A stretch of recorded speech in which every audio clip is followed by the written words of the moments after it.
ऋषिकेश में गंगा जी के किनारे एक संत रहा करते थे। वह जन्मांध यानी जन्म से अंधे थे और उनका नित्य का एक नियम था कि वह शाम के समय ऊपर गगन चुंबी पहाड़ों में भ्रमण करने के लिए निकल जाते और हरि नाम का संकीर्तन करते जाते।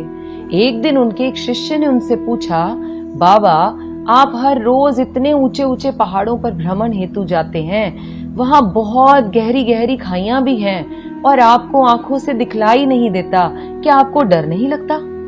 अगर कभी पांव लड़खड़ा गए तो? बाबा ने कुछ नहीं कहा और शिष्य को कहा कि शाम को तुम मेरे साथ चलना।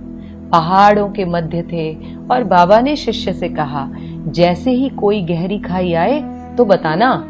दोनों चलते रहे और जैसे ही गहरी खाई आई, शिष्य ने बताया कि बाबा गहरी खाई आ चुकी है। बाबा ने कहा, मुझे इसमें धक्का दे दो। अब तो शिष्य इतना सुनते ही सकपका गया। उसने कहा, बाबा मैं आपको धक्का कैसे दे सकता हूँ? मैं ऐसा हरगिज नहीं कर सकता। आप तो मेरे गुरुदेव हैं। मैं तो किसी अपने शत्रु को भी इस खाई में नहीं धकेल सकता। बाबा ने फिर कहा, मैं कहता हूँ कि मुझे इस खाई में धक्का दे दो। यह मेरी आज्ञा है और मेरी आज्ञा की अवहेलना करोगे तो नर्कगामी होगे।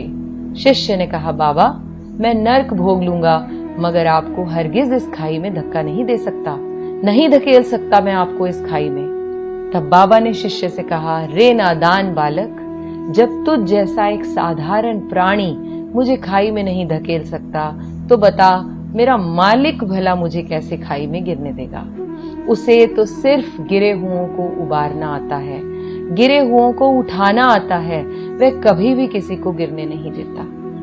जब जब आपके मन में ये बात उठे कि परमात्मा ने क्या मेरे लिए कुछ सोच भी रखा है कि नहीं, क्या वो मुझे जीवन भर ये कष्ट ही देते रहेंगे, ये मुश्किलें ही देते रहेंगे, क्या परमात्मा मेरी तरफ देख भी रहा है या नहीं, तब उस पल अपने आप से कहें, वह पल पल हमारे साथ है, बस हमें विश्वास रखना होगा उस पर।